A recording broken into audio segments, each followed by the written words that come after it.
Susanne Cook, PhD in a speech-language pathologist from Germany with a special interest in fluency disorders. Susanne is a certified stuttering therapist. She earned her PhD in development science from University College London in 2011. Title of thesis: Effective Factors Bullying, Language and Motor Abilities in Relation to Treatment Outcomes for Children Who Stutter. She established and ran an intense therapy program for stuttering children and adolescents from 2001 to 2011.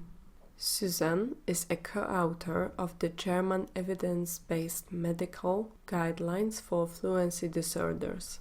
She is the chair of the International Cluttering Association and on the planning committee for the Joint World Congress Stuttering and Cluttering 2022 in Montreal, Canada.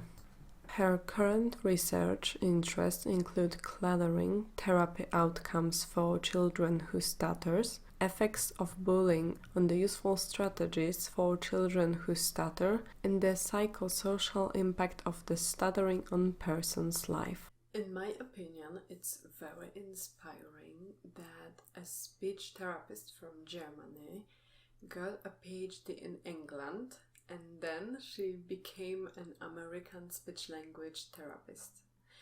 Can you tell me how you did it and what challenges you had to face? Sure.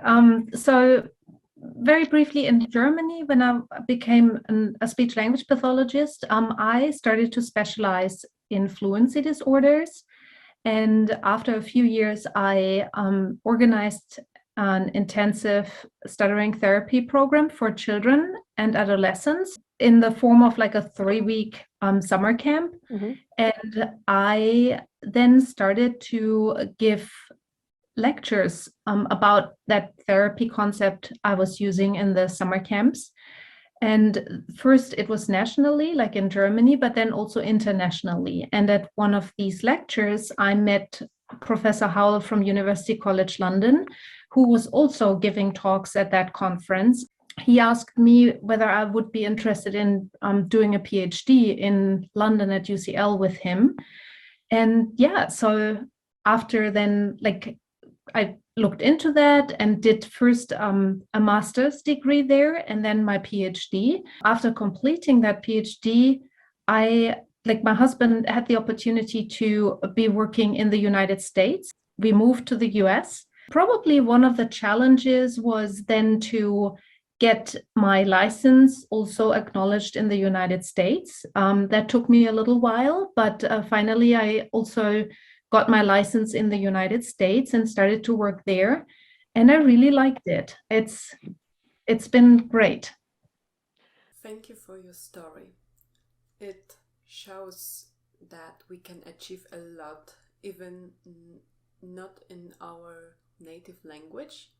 It's truly motivational.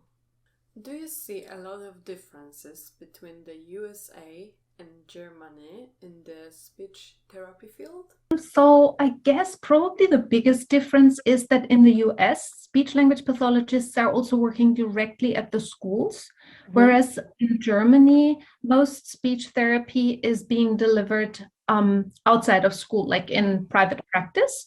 And so what I really like about working in the schools directly is that direct contact, for example, with teachers, and that I can, for example, push into a classroom of a student and support the student directly in that situation. I've done that in Germany too, but it was a little bit more organization. Like I had to organize that I was allowed to visit the school, to come into the classroom, then to, for example, help the students.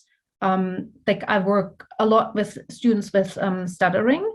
And so to help the student, for example, give a lecture about stuttering to their classmates. Whereas in the US, since I'm directly in the school, it's much easier. If we are in the topic of school, what could teachers do to support children who clutter And what's the best way to support people who clutter? It's been great to actually see the interaction of the student and the teacher directly, because very often, like one feature of cluttering is that the speech is a little disorganized, and it's sometimes difficult to get the point across the student wants to make. And so one, like the very first and most important thing I always say is to listen, and to give the student also the feeling they've been heard, and it's important what they say and not necessarily how they say it. And then what teachers then can do if they don't understand is to just ask, like, but in a very nice way, to kind of like, it's never the case that you don't understand anything. So you can ask a follow-up question, for example, so to give the students still that confidence, yes, he or she is listening and they understood a little bit, and now I can clarify. One thing that they shouldn't do, what isn't really helpful, is to say slow down or speak more clearly, because that's very difficult. It's better to, in a very nice and positive way, to ask follow-up questions, for example. Also, it must be so frustrating when we want to communicate something, but people are more focused on how we say it than what important things we want to say. Especially for young people, it must be very hard. Absolutely, yes. And that also just helped me think about another thing. Like, for example, what teachers also can do is to arrange with the student, for example, are you happy if I call on you when it's about to read out loud, or would you rather not read out loud? So in front of everyone, for example. Also, if it's about giving a talk, I know from some people who clutter, they told me that when they, for example, give a talk and they think it through beforehand and they have their script, what they want to say, it's easier, so they can manage their speech in that particular situation. But it's much harder if it's like more a spontaneous interaction, for example. So, but that's something the teacher also then can do and talk openly, like one-on-one with the student about it, or maybe with the help of the speech language pathologist, and talk about it. What do you want? Like, I always also tell the teachers, it's not about that they want to get out of work or whatever, like not give a talk, but we can find other ways, for example, as an accommodation, to just give it to the teacher, or maybe to the teacher and a couple of friends. So not in front of the whole class. Yeah, because it's not that the students are lazy or they want to have easier or something. It's not their fault. Yeah. And I have to say, my experience with the teachers has been very positive. So I had, for example, a student who stutters, who could not give a talk. He was able to email his script to the teacher, and the teacher then gave the talk in front of the class, which I thought was wonderful. And the teacher didn't reduce any grade or whatever from the student. About a half year ago, I attended your lecture, What Every Student Should Know About Cluttering. Your course was highly educational. It was a very exciting experience for me. How did it happen that you became interested in cluttering? That's a good question. So actually it started in my summer camps that I had a couple of participants that did clutter and stutter. And then when I was studying at UCL, I did a little study with experts in fluency disorders, whether they are able to distinguish stuttering from cluttering just by listening to the participants or to the students. The results of that study were very interesting, and these were all experts in fluency disorders with years of experience. And even for them, it was very difficult to distinguish stuttering from cluttering when it was kind of like a mix and they had to say it's more stuttering or more cluttering. What was very clear was to say whether it was just stuttering. All the rest was very difficult. And this study I was able to present at the very first conference, World Conference on Cluttering, which was in Bulgaria in 2007. There I heard so many other inspiring talks about cluttering and my interest was piqued. And from there I always kept up with the cluttering world. Yeah. Cluttering is still a poorly understood phenomenon. How information on this topic can be disseminated? Like you said, it's very important to inform oneself about it if you suspect you may have cluttering, or if you suspect that maybe a family member may have cluttering. And one stop to look at is the website of the International Cluttering Association.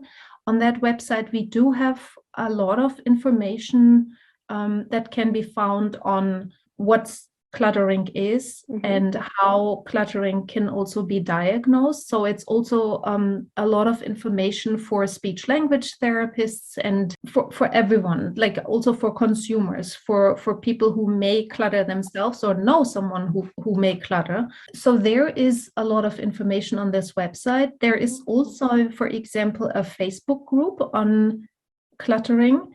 It's called Cluttering Speech, and that has a lot of information too. And through that Facebook group, there is a monthly self-help group meeting that is led by Joseph Dewey.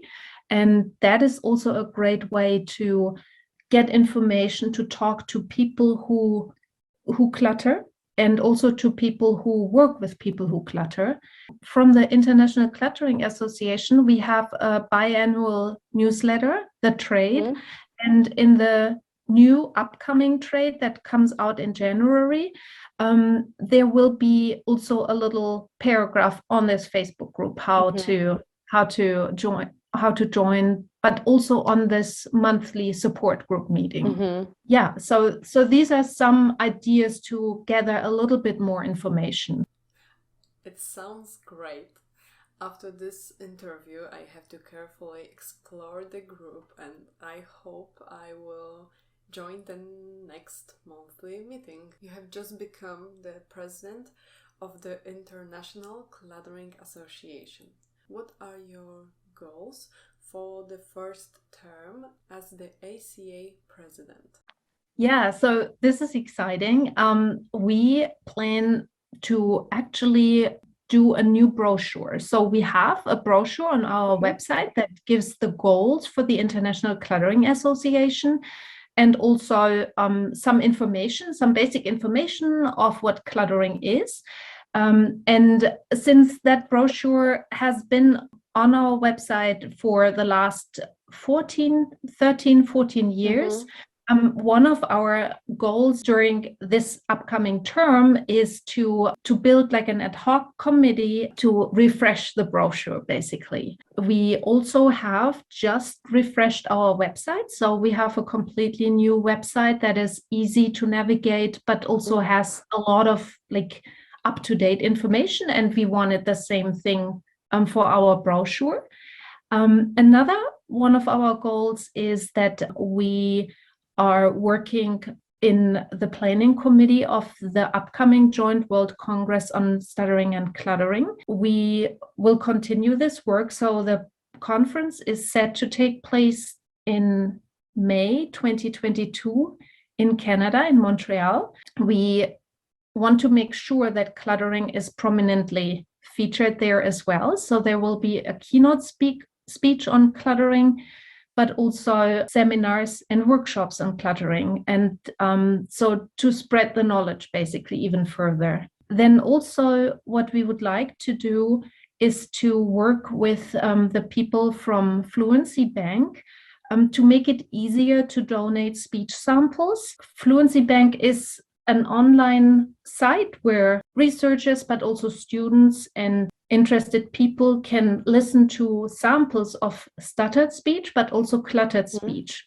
currently we only have one sample for cluttering speech on there, and we would like to gather more samples. So it's also possible for students to listen to cluttered speech and to learn more about cluttering. And we want to make that process to donate speech samples easier, so we can collect more samples.